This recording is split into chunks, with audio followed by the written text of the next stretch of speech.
Arena FPS games, everyone's favorite dopamine dispensers, and a genre that I recently made a video on. That video was more on Quake and the Arena FPS genre as a whole, and the video was received pretty positively. But there were three types of comments I would constantly see made in the comments that piqued my interest. The first type of comment I got was, where's Unreal Tournament, bro?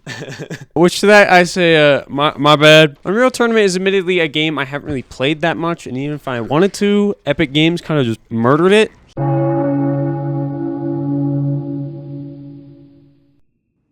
You're next.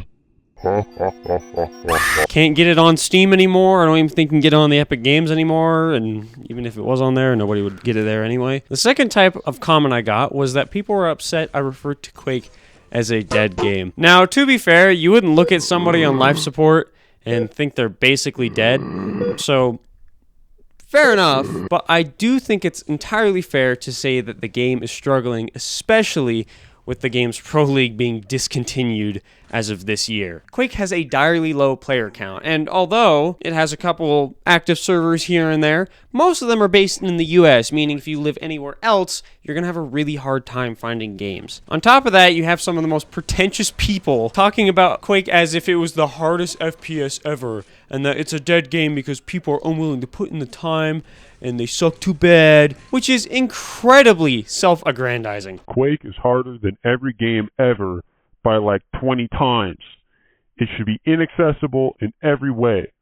No skill-based matchmaking, no tutorials, no gameplay change. I mean, come on, dude. This is up here with, like, Sigma male TikToks. It's just cringy. I think a lot of people saw the first point of my video where I was talking about how Quake is a pretty difficult game, and they immediately assumed I was being a little whiny that just couldn't get good at the game. Which, for starters, I'd like to say I would smoke any of you old geezers in a duel, so pipe down. But second, I was trying to get more at that the game wasn't necessarily difficult, although it is, but that it's inaccessible to newer players, and that the new player learning experience is pretty difficult. And combine that with the fact that the community kind of cannibalizes newer players, and it's a pretty hard game to get into.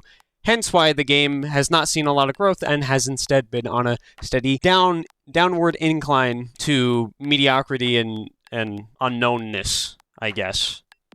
Deadness.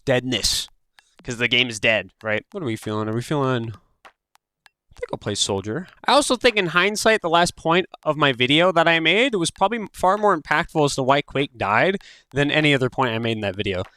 Like, if your game has a very limited player choice that you can have, it's going to have a more narrow appeal overall. There's going to be less people that want to play the game because it doesn't have a diverse way to play it, therefore it's not for you, you know? Quake has a very narrow player appeal due to its lack of player choice and its very specific target. It's a very specific target audience. And combined with the fact that the game is already pretty difficult to get into, of course the game's not going to have, like, people playing it. Like, it's not just, oh, le noob's bad. It's a lot of things, including that the game just, to most, probably isn't that interesting. Upward steamroll? Is it happening? Dang, dude, we steamrolled that. Holy crap. They didn't stand a chance. Jeez. The third type of comment I got, and the topic of today's video, was why did you count insert game here as an Arena FPS? Now this one I found interesting as I got a range of different versions of this comment. Some citing my labeling of Fortnite and Overwatch as Arena FPS games incorrect. Yo, check this fire no scope I'm about to hit. And others claiming that games like CounterStrike or Valorant should be considered arena shooters. This made me realize that what defines a game as an arena FPS game or tactical FPS game is unclear to people, including myself. I feel a lot of people attribute a more movement-focused game to just automatically being an arena shooter, but I think there's a little more to it than just that. So today I'm going to take a look at what makes a shooter an arena shooter or a tactical shooter and contextualize it with games that I've played before. Now, to get a general idea of what the most accepted view is on these two genres, I scoured their wiki pages and looked at some game design documents to come up with 3 criteria for deciding the identity of an FPS game, or the genre. Number 1, movement. Faster and more vertical versus slow and calculated. 2, map design. Verticality and gimmicky versus flat and tight. 3, resources and objectives. On-the-map power-ups and items versus physical win conditions and economy. This not only encompasses player objectives, but the game's forms of player choice as well. The way I see resources versus objectives is objectives are items or places that directly affect the win conditions, so like a flag in Capture the Flag or a hardpoint in Call of Duty's Hardpoint. Versus resources, whether they be on the map or not, rather it be a power-up, armor, or a weapon that'll aid the player in meeting their win condition indirectly. I am an LG master. These criteria will help me categorize games based upon my opinion onto the first-person shooter genre spectrum.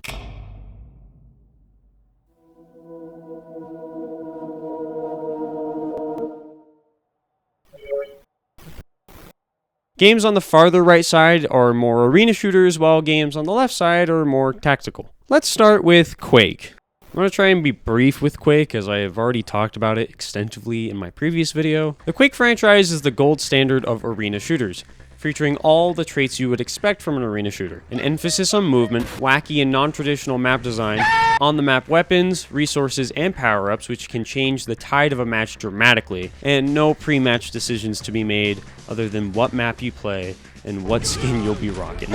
For movement, you have bunny hopping, which has taken many forms throughout the lifespan of the series. You also have weapon-specific movement techs, such as the classic rocket jump, or others such as plasma climbing. As for Quake's map design, it tends to be more focused on more intense verticality, as with maps like campgrounds. Maps also tend to feature stage interactables, such as jump pads and other unique movement tools bound to the map. Quake has all of its items present on the map, except for its 2 starter weapons. On-the-map resource management is the name of the game in Quake, as the one who controls the map's resources has the greatest chance of winning the match.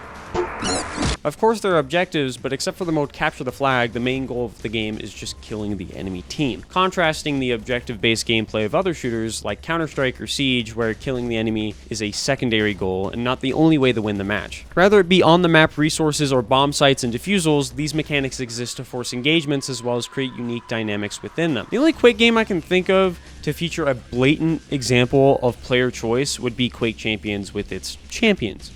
Oh no. Different characters have different abilities, different movement types, with those being between the different movement techniques of past Quake games, as well as different base movement speeds and hitboxes between characters. Aside from this, the player choice aspects of Quake are quite minimal at best, with those being what player model you choose in older titles and what color your railgun is. I swear.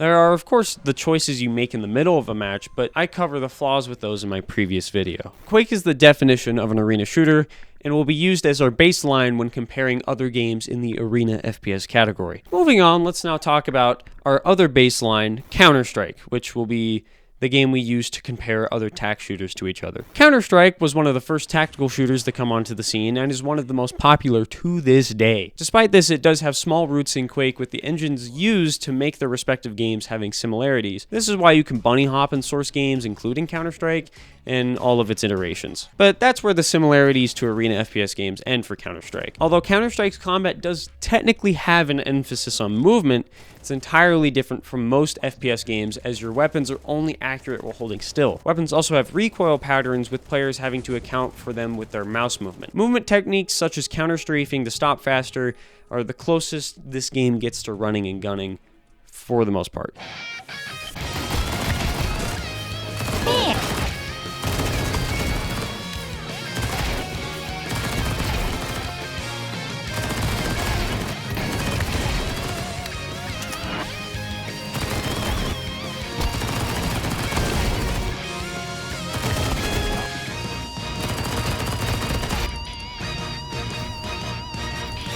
As for its map design, it tends to follow the standard 3-lane, 4-square grid map design that most FPS games do. Most maps don't feature movement gimmicks and tend to only feature about 2 to 3 layers of elevation at most. Maps also feature lots more cover, rather it be boxes or pillars. This tighter design allows for Counter-Strike's unique utility to shine and be effective. This is because the smaller spaces fit the area of effect of most utility in the game, and also helps the movement not feel sluggish. The main objective in CS is to either defend the bomb sites from the enemy team and prevent them from planting it, or successfully planting and detonating the bomb.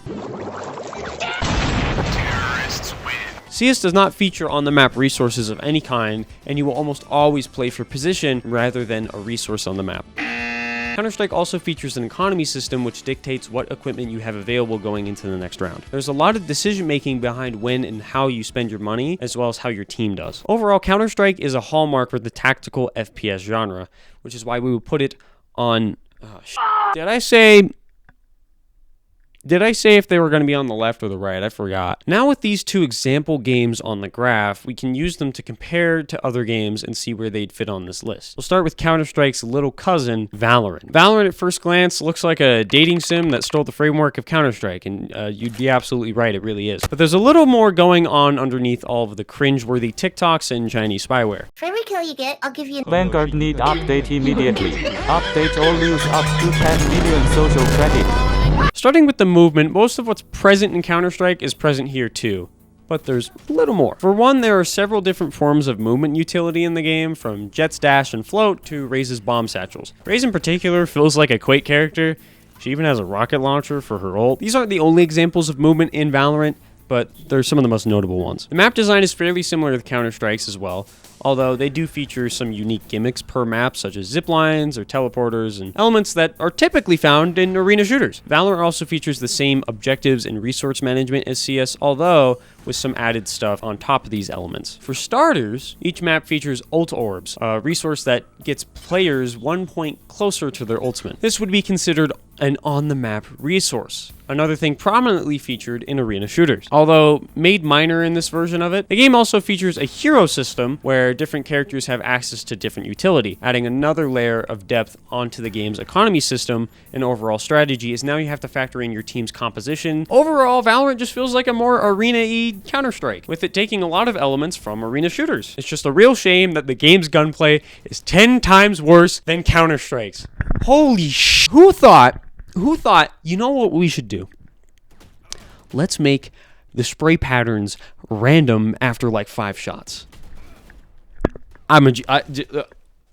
What? Next, we will talk about the predecessor to Quake, Doom, aka the game with the guy from Fortnite. Now, I did say predecessor, but we're not going to talk about the original Doom, as that's basically just Quake without movement tech, and the map design is... I mean, it really can't be vertical because it's 2.5D. So instead, we're going to talk about Doom 2016, as I think it's a pretty interesting example of a modern arena shooter, or at least an attempt of one.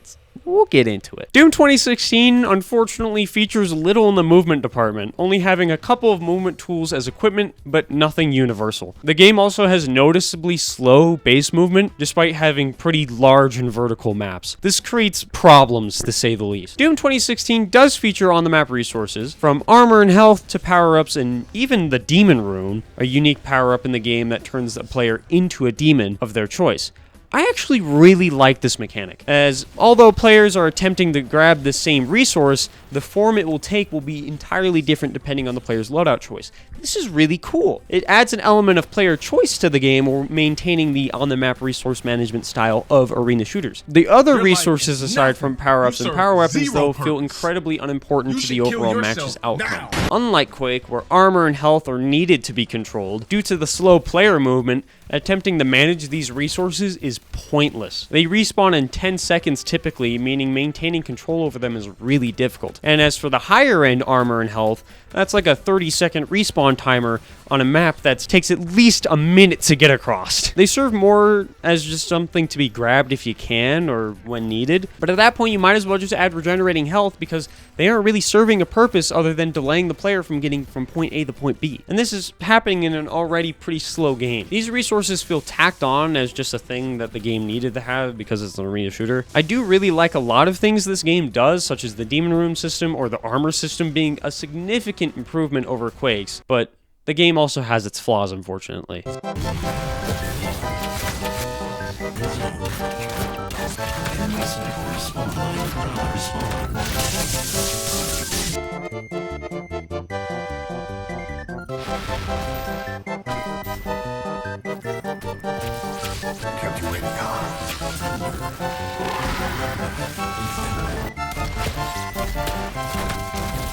The last game we will discuss in depth is the COD franchise. Oh boy, my favorite. Now, I'm going to just start off by saying I'm a massive hater of this game, despite being pretty good at it. Oh, they're in the middle. When I got the kill. I already got a Viatal, dude. I was an esports commentator. Why are they going after B? You know what? You know what? You guys have brought this upon yourself.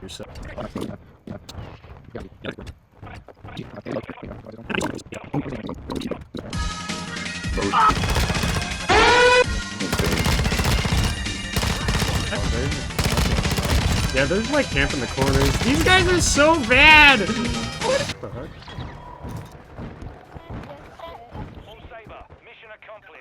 Bro, no cap, cause the niggas They're saying stuff in chat. He's so mad. Look at this kill I got! Look at this! He wasn't even like with the. It was just. I just ran up to the goober with a knife. Maybe, you know, maybe he was making a point about his team sucking, because that was funny. Yeah, go back to Roblox, idiots. Yeah, I killed your ass. Call of Duty is an interesting game for me to look at, as it's probably the most bland of the games on this list. It doesn't feature any traits from either of these genres predominantly, with the series tending to flip-flop over the line between tactical shooter and arena shooter constantly. Its earlier games were more tactical, with its newer ones being more arena-feely. Arena-feely. That doesn't sound good. The only staple part of each game would be player loadouts, allowing players to choose what weapons, equipment, and perks they will play with. The game also predominantly features objective-based modes such as domination, search and destroy, or capture the flag, but it does also have standard deathmatch as well. Map design is definitely more akin to tactical shooters, featuring lots of cover, minimal verticality, and overall tighter design. COD is the most gray of the games on this list, with it just being barely more tactical than arena. Alright, so at this point, I hope you're kind of seeing what the picture is I'm painting here and understanding the criteria which I'm ranking these with, because we're going to be moving on to the lightning round, baby. We're going to start this lightning round with Halo. Yes! We are balling. Oh, the rocket! Halo's in a similar boat to COD, but is leaning more arena than tactical. It does have slower movement, but does feature a map design philosophy similar to arena FPS games, with verticality and movement tools such as jump pads, and on-the-map resources in the form of power-ups and weapons and vehicles, which also act as a form of power weapon, and has both objective and non-objective based modes. Splitgate has a similar framework to Halo, but features more movement tech in the form of portals and the exo jumps from Black Ops 3. It also lacks vehicles and power-ups, opting for weapons to be the main resource to control on the map. It features both objective and non-objective based modes as well. Next, we will cover two Battle Royale games, Fortnite and PUBG. One thing consistent across them is that there are on-the-map resources in the forms of health and weapons. As for Fortnite, it features a lot of movement tech as well as a more vertical map design than PUBG, making it far more arena shooter. PUBG is far more tactical with slower movement and a flatter map design. And to those wondering why I didn't cover Apex Legends, I don't play it, but I'm guessing it would go right about here. Next, I'll cover Overwatch 2 and Team Fortress 2. One thing I would like to know is, some would say these games are purely hero shooters instead of either tactical or arena shooters. Which to that I say, why can't they be both? Like, shouldn't it be an arena hero shooter or a tactical hero shooter? Games like Siege and Valorant, I would think, would count as hero shooters. As for where these games fall on the spectrum, Team Fortress 2 is more arena of the two, featuring a more arena-style map design, more on-the-map resources with ammo and medkits, with Overwatch featuring only the latter, and arguably more movement tech than Overwatch 2. That sentence doesn't flow very good. I'm sorry, guys. I'm gonna leave that in, though. Overwatch, by definition, is an arena shooter, but man, do I hate this game. Like, it's so bad. All of the fun mechanics that make the game an arena shooter are completely overshadowed by its massive emphasis on team play and hero matchups, which just sucks. May Jah have mercy on the poor souls who play this game, man.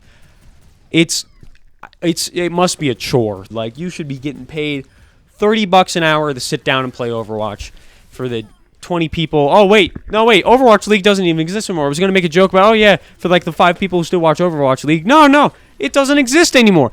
because nobody liked that dumb game. And, okay, I'm happy with how this graph's looking. This is our FPS genre spectrum. Now, after creating this graph, you'll notice that games fit into more of a spectrum rather than a binary either-or system, as games can often feature mechanics and design from both arena and tactical FPS games. Now, obviously, there are still games that are clearly one or the other, but a lot of modern games fit closer to the middle of the graph than they do the far ends. So games aren't just one or the other, but rather a mix of the two in some way, shape, or form. And I hope the industry continues to move in this direction as well, as there are parts of both of these genres I both like and dislike. From the slower movement of tac shooters to the weird player choice issues that come up with purely on-the-map resource management gameplay loops like in Quake, I think that there's a lot of flaws with both of these genres that I think could be worked out. I think games like the Finals are a great example of this sort of genre mixing done well. Overall, I think the industry is headed in the right direction when it comes to competitive FPS gaming as a whole, and I'm excited to see where it goes. Let me know what you guys think. I know on the last video, a lot of people had opinions, and it was awesome. I really liked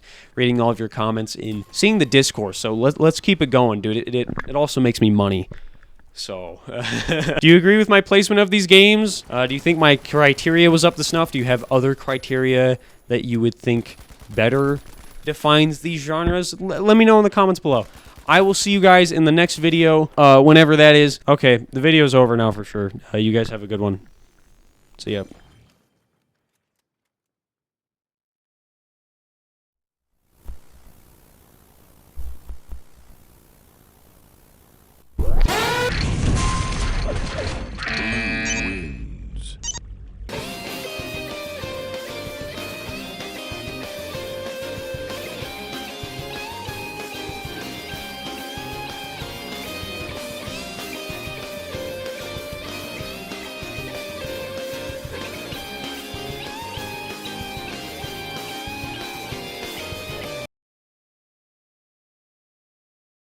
Yeah, I'd like to solve the puzzle. All right, go ahead.